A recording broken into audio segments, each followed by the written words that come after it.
Hey, good evening. You've found Hella Vella. I'm Azrielle Lawless, and we're going to get you another episode of Lawless Reads right now. And Hella Vella is the place, the channel where you're going to see all things to do with the new and exciting reading platform from Amazon called Kindle Vella. And no, we are not sponsored by anybody. This channel is just me doing this because I also am an author out on the platform. But today we are going to read the first episode of Divine Counseling by Nicolai Wisekal. Now, I'll warn you right now, there's adult content in here. So this is definitely not a kid's story. If you are offended by adult language, please go ahead and find another video. We have plenty of them that don't have adult language. But this is an adult language sample reading from the story flow out on Amazon Kindle Vella called Divine Counseling, Nicolai Wisekal. Here's the synopsis. Once again, adult language. This is the last time I'm going to say that before, well, I might say it again. Who knows? Here's the synopsis. Bob is a marriage counselor to the gods. His current patients are Zeus and Hera, whose marital dysfunctions threaten the existence of Olympus. The fallout means cataclysms killing countless mortals. He and Emily, with her PhD in the occult, work together to provide the best therapy they can to ensure the safety of the world. The tags on this are drama, mythology, comedy, marriage, relationships, urban fantasy, and humor. And here comes Episode 1, Session 1, Last Chance, adult language coming up.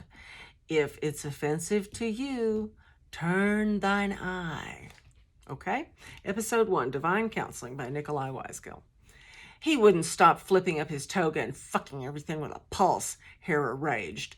Zeus glared back at her indignantly. The winds of the mountain shrieked in agreement.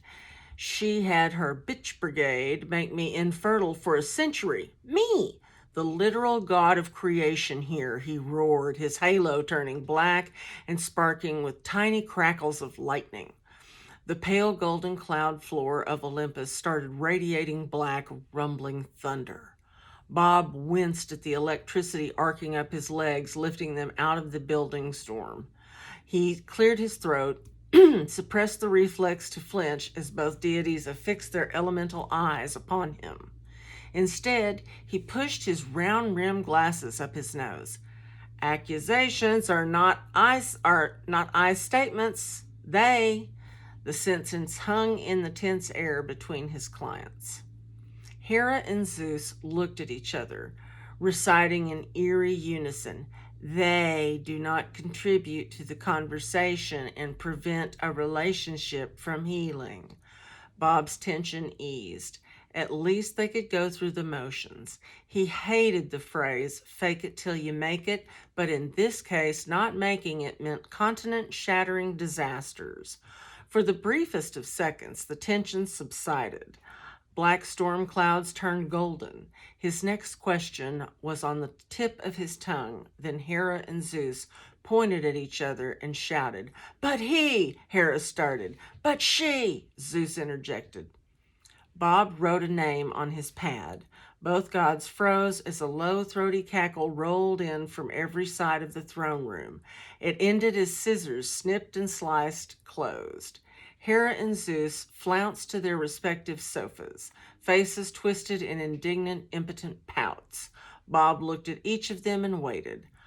"I'm sorry for bringing up the past." Hera's words came as if they cost her something.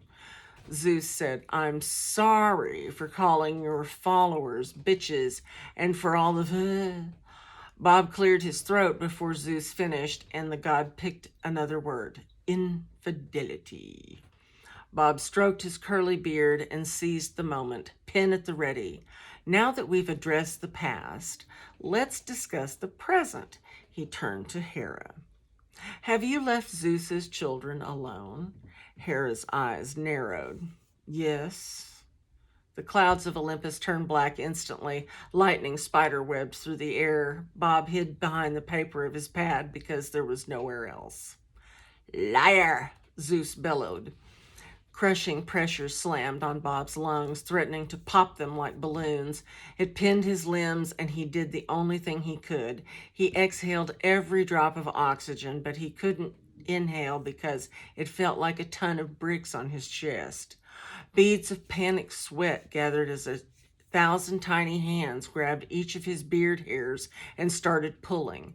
Thinking of movement caused spasms as he tried to beg Zeus to stop.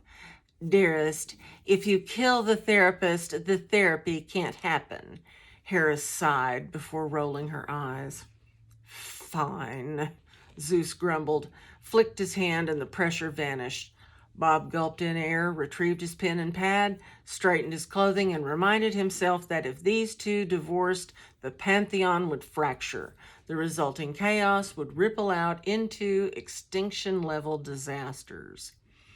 We only had 6 fights this week." Zeus looked from Bob to Hera. Hera gave the briefest nod while Bob scribbled on his pad. "Z and H are down to 6 fights instead of 10. Shows positive development. Too early for trend indication." "That's an improvement. What were they about?" Bob readied his pen. "Infidelities and family planning." Hera ground her teeth. Zeus gave her a tight smile back. "If you're going to keep me on a leash, you should at least give me the pleasure of a treat." Zeus sounded as bitter as vinegar, and Bob made a mental note to take a shower to wash that statement off. "You both have a history of unhealthy choices with both topics." Bob kept his tone neutral rather than lecturing. The latter seldom helped during session. "What matters most is the present, defining both of your boundaries and both of you respecting each other enough not to violate them." Both gods grimaced, and Bob bit back the urge to continue that line of discussion. "Now, how often did the fights occur?" "Once a day." Zeus rolled his sky blue eyes again. A solid gold eagle landed on the armrest of Hera's sofa, presenting a goblet of ambrosia on an outstretched wing. She took slow sips before supplying. "The rest of the time we spent in our rooms." Bob crossed out his previous scribble, replacing it with "unable to spend time together. Self-imposed distancing contributing to recurring fights occurring 6 days out of 7. He hoped the next question would bring some good news. "What happened on the last day?"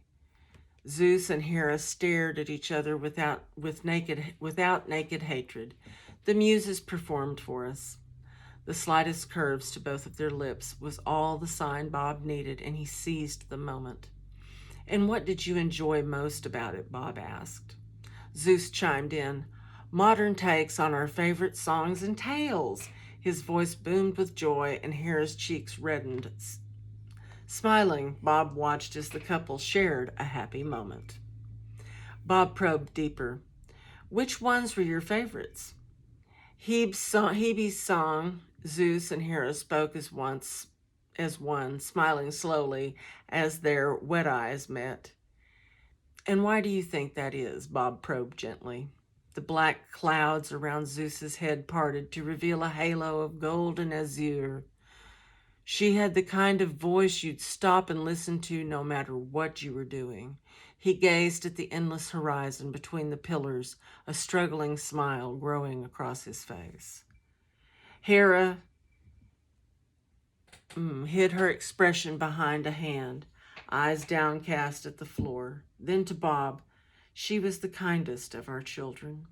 Bob scribbled the name down and gestured for the gods to keep talking. "Do you remember the first time she served ambrosia?" Hera asked Zeus. Zeus's smile broke, eyes closing, and a distinct girlish voice left his lips. "I made a friend to help me carry it." It was the voice of a young child, earnest and excited. Hera and Zeus looked to the golden eagle perched in the marble rafters. Hera smiled at it, then looked off into the distance. She was so happy. "I don't understand why In a moment, Zeus was sitting on her sofa, holding out a hand. "I miss her too." Hera looked at her husband's offer, then at Bob. "I'm sorry, I need to go." She disappeared between marble pillars and into thick clouds. Zeus, the king of Olympus, hung his head, and his joyous halo turned to gray, weeping clouds. I don't know if she blames me or her or both of us. Bob chose his words with care. Trauma is processed in different ways and at different times. You both want to heal. That's always the first step. And we're going to end right there. That's not all of episode 1, but I'll leave you a link in the information on this video. Thank you so much for listening. This is Azrielle Lawless, and this has been another Lawless Reads.